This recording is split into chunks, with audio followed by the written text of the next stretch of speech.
Hello बच्चों, let's read the question first. Mark the correct choice S. यहाँ पे हमें स्टेटमेंट 1 स्टेटमेंट 2 दिए। हमें बताना है इनमें से कौन सी स्टेटमेंट करेक्ट है, कौन सी इनकरेक्ट स्टेटमेंट है। यहाँ पर जो हम की कॉन्सेप्ट यूज करेंगे वो हम करेंगे लेशन का ट्रांसलेशन। अच्छा, अब यहाँ पे जो स्टेटमेंट 1 बात बोले ना, वो बोले कि a single mRNA strand is capable of forming a number of different polypeptide chains. एक ही जो mRNA की स्ट्रैंड होती है ना, उससे हम कई सारे different type of polypeptide chains जो है वो ले सकते हैं।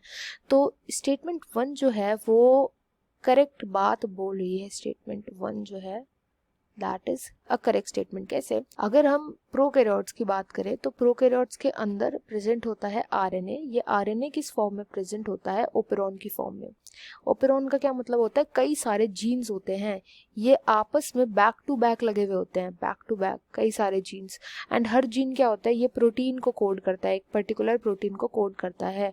एंड इस जीन का एक स्पेशल अपना ऑपरेटर होता है, एक स्पेशल अपना प्रमोटर रीजन होता है। जब आरएनए पॉलीमरेज यहाँ पे बाइंड करता है ना, आरएनए पॉलीमरेज एंजाइम जब यहाँ पे बाइंड करेगा तो वो एक साथ सभी का ट्रांसक्रिप्शन कर देता है, जिससे सभी ट्रांसक्रिप्शन हो जाता है। उसके बाद जो आते हैं एमआरएनए आते हैं, उनका ट्रांसलेशन हो जाता है एंड इससे प्रोटीन्स बन जाते हैं। तो एक ही सिंगल एमआरएनए से क्या हो गया, यहाँ पे हमें बहुत सारी पॉलीपेप्टाइड की चेन्स बन जाती है। यूजुअली जो प्रोटीन्स होते हैं ना, ये रिलेटेड होते हैं। रिलेटेड का मतलब क्या होता है? किसी सेम प्रोसेस में यूज हो रहे होते हैं। तो ऐसे जो जीन्स का पूरा सेट होता है, इसको हम बोलते हैं ओपेरॉन। तो यहाँ पे जो स्टेटमेंट फर्स्ट है ये तो सही बात बोल रही है। अच्छा, स्टेटमेंट सेकंड जो है उसको जानने से पहले हम थोड़ा ट्रांसलेशन का प्रोसेस देख लेते हैं कि ट्रांसलेशन का प्रोसेस होता क्या है। ये वो प्रोसेस होता है जिसके अंदर जो एमआरएनए के अंदर इंफॉर्मेशन स्टोर्ड होती है वो ट्रांसफर कर दी जाती है प्रोटीन्स में। मतलब कि जो एमआरएनए होता है, सिंपल भाषा में बोला तो उससे प्रोटीन्स बनते हैं। अब ये प्रोटीन्स बनते कैसे? ये अमीनो एसिड्स की मदद से बनते हैं। अमीनो एसिड जो होता है ये लाता है टीआरएनए मॉलिक्यूल। टीआरएनए मॉलिक्यूल जब अमीनो एसिड को लाता है तो कहाँ रखता है?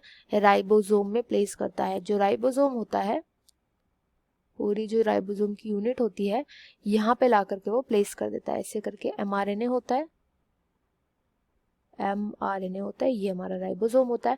टीआरएनए का जो मॉलिक्यूल होता है वो ले आता है एक अमीनो एसिड को अपने ऊपर, ऐसे दूसरा जो टीआरएनए होगा वो दूसरा अमीनो एसिड को लाएगा। इन दोनों के बीच में लिंक बनता जाता है और ऐसे करके जो अमीनो एसिड्स होते हैं उससे प्रोटीन बन जाता है। अच्छा, अब ये प्रोसेस ना चलता ही नहीं रहता। इस प्रोसेस के 3 मेन स्टेप होते हैं। सबसे पहले तो ये इनिशिएट होता है। इनिशिएट करने के लिए इनिशिएशन कोडॉन चाहिए होता है, जो कि यूजुअली AUG होता है। ठीक है, इनिशिएट होता है सबसे पहले। उसके बाद इसका एक्सटेंशन होता है। एक्सटेंशन का मतलब बनती जा रही है, अमीनो एसिड की जो चेन है बनती जा रही है। एंड जो लास्ट स्टेप जो होता है वो होता है टर्मिनेशन का। टर्मिनेशन का मतलब क्या होता है? स्टॉप हो गया। अब ये जो टर्मिनेशन हो रहा होता है ना, टर्मिनेशन कोडॉन की वजह से होता है।